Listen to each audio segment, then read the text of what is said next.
Hello viewers, আসসালামু আলাইকুম। কেমন আছেন সবাই? আশা করি সবাই খুবই ভালো আছেন। আজকে গুরুত্বপূর্ণ একটা টপিকস নিয়ে কথা বলব, সেটা হচ্ছে ক্রেডিট কার্ড। হ্যাঁ, ক্রেডিট কার্ড খুবই গুরুত্বপূর্ণ একটা বিষয়। আমরা যারা ব্যবহার করি কিন্তু যার রুলস রেগুলেশন না জানার কারণে নানান সময় নানান বিপাকে পড়ে থাকি। আর যারা নতুন আছে ক্রেডিট কার্ড নিতে চাচ্ছি তাদের জন্য তো এগুলোটা অবশ্যই ভেরি ইম্পর্টেন্ট। ক্রেডিট কার্ড ব্যবহার করার জন্য আপনাকে এগুলো জানতেই হবে।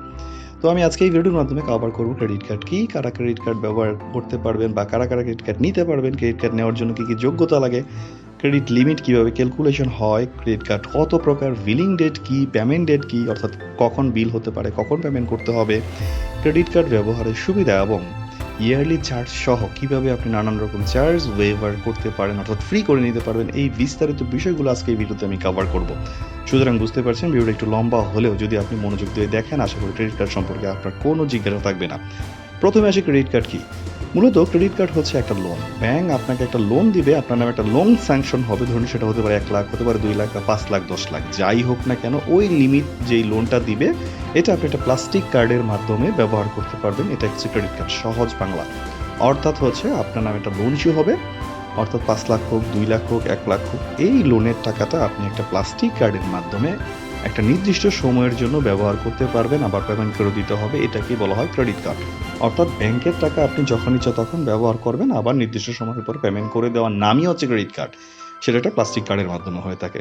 সেটা হতে পারে ইন্টারন্যাশনাল ট্রানজাকশন, হতে পারে লোকাল ট্রানজাকশন, হোয়াটএভার।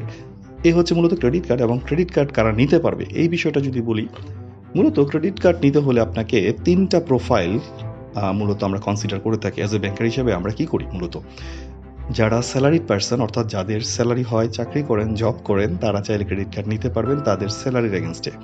আপনার স্যালারি যাই হবে না কেন তার উপর বেস করে আমরা লিমিট ক্যালকুলেশন করে থাকি। নর্মালি 3 থেকে 5 গুণ হয়ে থাকে। ধরুন আপনার স্যালারি 50,000, তাহলে আপনি যদি 5 গুণ হয় তাহলে আপনি 5 গুণ স্যালারির সাথে গুণ করে যত টাকা আসে সেটা হচ্ছে আপনার লিমিট। যদি ব্যাংক ভেদে এটা ভেরি করে, কোনো ব্যাংক আবার 3 গুণ দিয়ে থাকে, কোনো ব্যাংক 2.5 গুণ দেয়, কোনো ব্যাংক 4 গুণ দেয়। এটা আপনি ব্যাংকের সাথে বার্গেনিং করে বা জেনে নিতে পারেন যে আপনি কত টাকার লিমিট পাচ্ছেন। আপনার স্যালারি 20,000 হলে যদি 5 গুণ দেয় আপনি 1 লাখ টাকা লিমিট পাবেন সিম্পলি। তার মানে আপনার স্যালারির উপর বেস করে আপনার লিমিট দিবে। এটাই হচ্ছে salaried person credit card. Secondly যেটা আসে সেটা হচ্ছে বিজনেসম্যান। বিজনেস যারা করে থাকেন, আপনার যে বিজনেস প্রোফাইল থাকে, বিজনেস যে অ্যাকাউন্ট থাকে, সেই অ্যাকাউন্টের ট্রানজেকশনের উপর বেস করে আপনাকে একটা লিমিট ক্যালকুলেশন করে দিবে। এর জন্য আপনাকে ট্রেড লাইসেন্স দিতে হবে, আপনার ট্রেড সার্টিফিকেট থাকতে হবে। ক্রেডিট কার্ড নিতে হলে আপনার 1 বছরে ধরুন আপনি 1 কোটি টাকা ট্রানজেকশন করলেন, হয়তো ওই 1 কোটি টাকা টার্নওভার চিন্তা করে ব্যাংক একটা ক্যালকুলেশন করবে, আপনার ডিবিআর ক্যালকুলেশন করবে, করে আপনাকে 1 কোটি টাকায় 5 লাখ টাকার মতো লিমিট দিবে ইন জেনারেল। তারপরে আরও বেশি দিতে পারে, কম দিতে পারে, ট্রানজেকশন আপনার কমও হতে পারে, বেশিও হতে পারে। সেটা আপনি যখন ব্যাংকে অ্যাপ্লাই করবেন আপনাকে বলে দিবে যে আপনার ট্রানজেকশনের এগেনস্টে আপনি এত টাকা লিমিট পাবেন। আপনি এগ্রি করলে আপনার কাট করে দেবে। অ্যান্ড থার্ড, যারা আমরা বিজনেস করি না বা যারা ব্যবসা করি না এবং আমাদের জবও নেই, তাহলে আমরা ক্রেডিট কার্ড নিতে পারবো না? হ্যাঁ, অবশ্যই নিতে পারবো। যদি আপনার প্রয়োজন হয় তাহলে আপনি ব্যাংকে একটা সঞ্চয় স্কিম খুলতে হবে। সেটা হতে পারে এফডিআর, হতে পারে ডিপিএস, হতে পারে অন্য কোনো সঞ্চয় স্কিম, ডাজেন্ট ম্যাটার। আপনার যে সঞ্চয় স্কিমটা থাকবে সেই সঞ্চয় স্কিমের 80 থেকে 90% আপনি লিমিট পাবেন। ধরুন আপনার একটা এফডিআর খোলা আছে বা এফডিআর আপনি খুলেছেন 1 লাখ টাকা, এটার 80 বা 90% ব্যাংক ভেদে ভ্যারি করে। আবারও বলছি, 80% মানে 80,000 টাকা, 90% মানে 90,000 টাকা। তাহলে আপনি চাইলে 1 লাখ টাকার এফডিআর করলে আপনি 80,000 বা 90,000 টাকার একটা ক্রেডিট কার্ড নিতে পারবেন।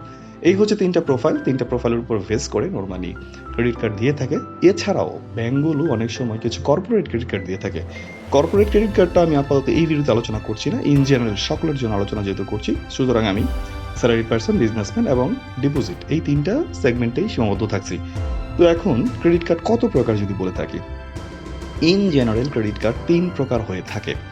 প্রথমত ক্লাসিক কার্ড, সবচেয়ে কম লিমিট, তার উপর থেকে একটু বেশি গোল্ড, তার উপর আর একটু বেশি হলে প্ল্যাটিনাম। সকল ব্যাংকে এই কার্ডগুলোই থাকে। তবে কিছু কিছু ব্যাংকে আবার সিগনেচার কার্ড থাকে, কিছু রয়্যাল কার্ড থাকে, কিছু কিছু ব্যাংকে আবার ডায়মন্ড কার্ড থাকে। What ever, classic, gold, platinum এই 3টা জিনিসই আপনি শিখে রাখেন। ধরুন ইন জেনারেল 1 লাখ টাকা পর্যন্ত কার্ডের লিমিট হলে আপনাকে ক্লাসিক কার্ড দেবে।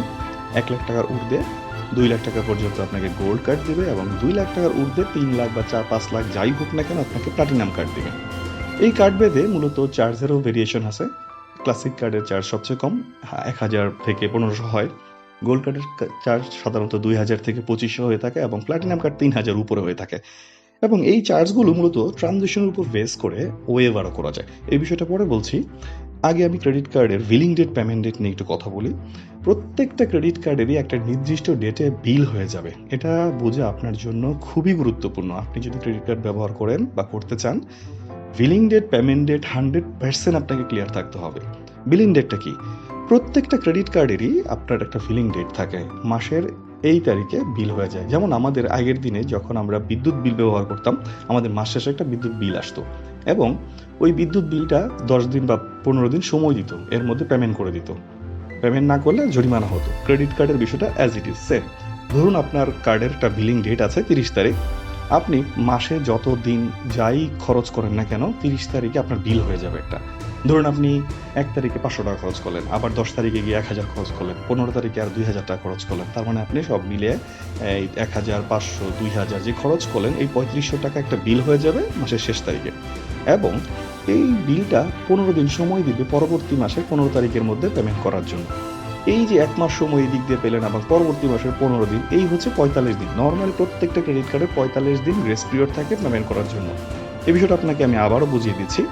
ধরুন আপনার কার্ডের বিল হয় মাসের শেষ তারিখ। ধরে নেন 30 তারিখে আপনার কার্ডের বিল হয়। প্রতি মাসের 30 তারিখে আপনার কার্ডের বিল হয়ে যাবে। আপনি যদি কোনো কার্ড দিয়ে 29 তারিখে ট্রানজ্যাকশন করেন তাহলে কিন্তু আপনি মাত্র 16 দিন পাচ্ছেন। কিভাবে? আপনি 29 তারিখে ট্রানজ্যাকশন করেছেন, ধরেন 5,000 টাকা, 30 তারিখে একটা বিল হয়ে যাবে। আর আমরা জানি বিল হলে আমাকে 15 দিনের মধ্যে বিল পরিশোধ করে দিতে হবে। তার মানে গত মাসে আমি যখন 29 তারিখে ট্রানজ্যাকশন করেছি, 1 দিন সময় পেয়েছি, বিল হয়ে গিয়েছে এবং বিল হওয়ার পর আরো 15 দিন সময় পাচ্ছি, তার মানে 16 দিন পাচ্ছি। আপনি যদি 1 তারিখে ট্রানজ্যাকশন করেন তাহলে কিন্তু পুরো মাসটা সময় পাচ্ছেন। পুরো মাসে 30 দিন সময় পাচ্ছেন। কারণ 30 তারিখে বিল হবে। তাহলে 1 তারিখে ট্রানজ্যাকশন করলে 30 দিন সময় পাচ্ছি, আবার পেমেন্ট করার জন্য আরো 15 দিন পাচ্ছি। এই হচ্ছে 45 দিন। তার মানে আপনি মাসের যত শুরুর দিকে ট্রানজ্যাকশন করবেন সময় তত বেশি পাবেন। 5 তারিখে ট্রানজ্যাকশন করলে 5 দিন কমে গেল। মাসের শেষ হতে 25 দিন আছে। ওই দিক দিয়ে আছে 45 দিন, 15 দিন। তার মানে আমি আরো 5 দিন কমে গেছে। 40 দিন সময় পেলাম। সো এই হচ্ছে মূলত বিলিং ডেট এবং পেমেন্ট ডেটের ক্যালকুলেশন। এখন বিলিং ডেটে বিল হয়ে যাবে, পেমেন্টটা যদি পেমেন্ট না করি তাহলে আবার লেট পেমেন্ট চার্জ হবে একটা। এটা ফিক্সড।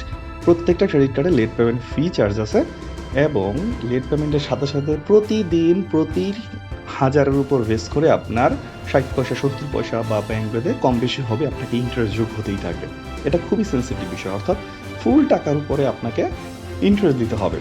তবে প্রত্যেকটা কার্ডেরই একটা মিনিমাম পেমেন্ট আছে, সেটা হচ্ছে 5%। 5% দিলে আবার লেট পেমেন্ট হয় না, এটা আপনাকে জানতে হবে। ধরুন আপনি 1 লাখ টাকা ব্যবহার করেছেন, 1 লাখ টাকার 5% 5,000 টাকা সাপোজ। আপনি এই 5,000 টাকা যদি পেমেন্ট ডেটের মধ্যে পেমেন্ট করে দেন, অর্থাৎ বিল হয়েছে, পেমেন্ট ডেটে 5,000 টাকা দিয়েছেন, বাকি টাকাটা বাকি থাকলো, আপনাকে লেট পেমেন্ট ফিটা দিতে হবে না। যে টাকাটা বাকি ছিল ওটার উপর শুধু ইন্টারেস্ট আসবে।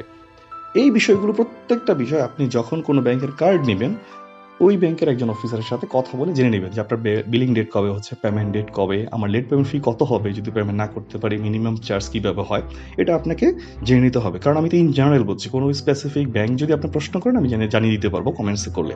ওকে, এবার আসি ব্যবহারের সুবিধা। ক্রেডিট কার্ডের ব্যবহারের আসলে সুবিধা আমি বলে শেষ করতে পারবো না। যদি আপনি বিলিং ডেট, পেমেন্ট ডেট বুঝে ক্রেডিট কার্ড ব্যবহার করতে পারেন, নানাবিধি সুবিধা আছে। আপনি যখন ইচ্ছা তখন যে কোনো জায়গা থেকে এটা চাইলে এটা পারচেস করতে পারছেন। আপনি মোবাইল রিচার্জ করতে পারছেন। আপনি চাইলে দেশের বাইরে থেকে কেনাকাটা করতে পারবেন যদি আপনার ফরেন কার্ড অ্যানাবল থাকে, অর্থাৎ এন্ডোর্স করা থাকে।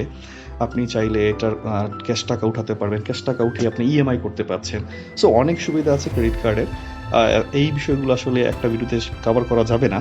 আর ইয়ারলি চার্জ ওয়েভার নিয়ে আমি বলেছিলাম কথা বলবো। প্রত্যেকটা কার্ডেরই একটা ওয়েভার হওয়ার, অর্থাৎ আপনার কার্ডের যে ইয়ারলি চার্জ, প্রতি বছর ক্রেডিট কার্ডের ইয়ারলি চার্জ আছে, সেই চার্জটা কিভাবে আপনি ফ্রি করবেন। এটা ফ্রি করার জন্য আপনার 18টা ট্রানজ্যাকশন করতে হয়, কোনো কার্ডে 24টা ট্রানজ্যাকশন করতে হয়, আবার কিছু কিছু কার্ডে বলে দেওয়া হয় যে 500 টাকার নিচে ট্রানজ্যাকশন করলে কাউন্ট হবে না।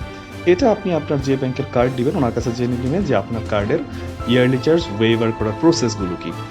সো এই ছিল ওভারঅল ভিডিও ক্রেডিট কার্ড নিয়ে। তারপরও যদি কোনো টপিকস এখানে বাদ পড়ে থাকে যে ক্রেডিট কার্ড নিয়ে আমি আলোচনা করতে পারিনি, হতেই পারে এরকম কোনো বিষয় থেকেছে, তো আপনি অবশ্যই কমেন্টস করবেন। আমি আশা করি অ্যাজ এ ব্যাংকার হিসেবে আপনাকে সঠিক উত্তর দিব। আর অবশ্যই রেজা দ্য ব্যাংকার চ্যানেলটি সাবস্ক্রাইব করে সাথে থাকবেন। যে কোনো ব্যাংকিং রিলেটেড প্রশ্ন থাকলে আমাকে করবেন, আমি ইনশাআল্লাহ চেষ্টা করবো সঠিক উত্তর দেওয়ার জন্য। দেখা হবে পরবর্তী কোনো ভিডিওতে। সে পর্যন্ত ভালো থাকুন। আসসালামু আলাইকুম। টাটা।